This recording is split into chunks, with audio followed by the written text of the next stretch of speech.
News update na naman po tayo ngayon mga ka-YouTube. Update po tayo sa isa pang grupo sa Barangay Socorro, Bocas Grande, Siargao Island, na tinatawag na Maharlika Nation. Ang grupong ito ay umamin na sila ay magkasama dati ng SBSI, ngunit dahil sa hindi na sila magkaisa sa paniniwala kaya sila ay humiwalay. Ang nasa mga larawang yan ang siyang namumuno sa kanilang grupo sa kasalukuyan.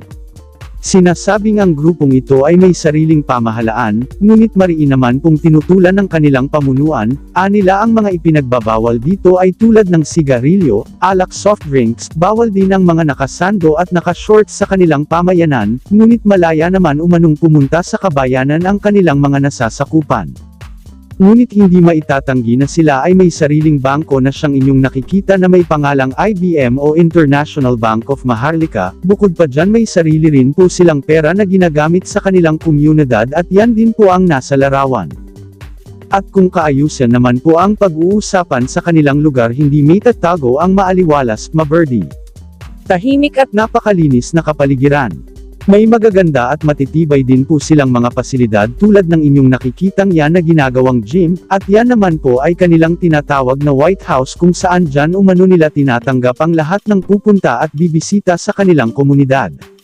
At yan naman pong nakikita nyo mga ka-YouTube ang tinatawag nilang Miss Hall, lahat ng bisita ay pwedeng pumasok dyan, ngunit dapat nilang igalang ang lugar na yan kung saan bawal ang nakasapatos, nakasandals or nakatsinelas, kailangang nakapaalamang ang papasok sa nasabing Miss Hall.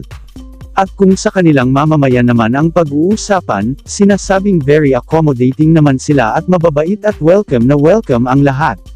Katunayan mayroon din po silang conference room na napakaganda, napakalinis at napakaayos.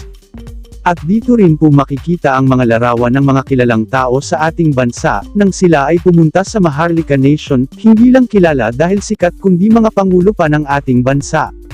Isa na po dyan ay ang dating Pangulong Ferdinand Marcos na ama ng ating Pangulong Bongbong Marcos sa kasalukuyan. Nakarating din po doon si dating Pangulong Joseph Ejercito Estrada at may larawan pa ng kanyang sinakyang chopper. Si dating Senator Ping Lacson ay pumunta rin po doon. Kaya masasabi nga pong matagal nang nag-i-exist ang grupong ito na sinasabi nilang isa sa mga indigenous people sa ating bansa. Ngunit sinasabi naman ng NCIP na wala sa listahan nila ang grupong ito. Kapansin-pansin din po ang napakalinis nilang pathway na kanila pa umanong binabrasan kaya pwedeng lumakad doon ng nakapaalam. Sa palagay ninyo mga ka-YouTube may nilalabag nga po kayang batas ang grupong ito? Comment po kayo. Maraming salamat po sa panunood at ganon na rin po sa inyong suporta. Pa-subscribe na rin po. To God be all the glory, and God bless us all.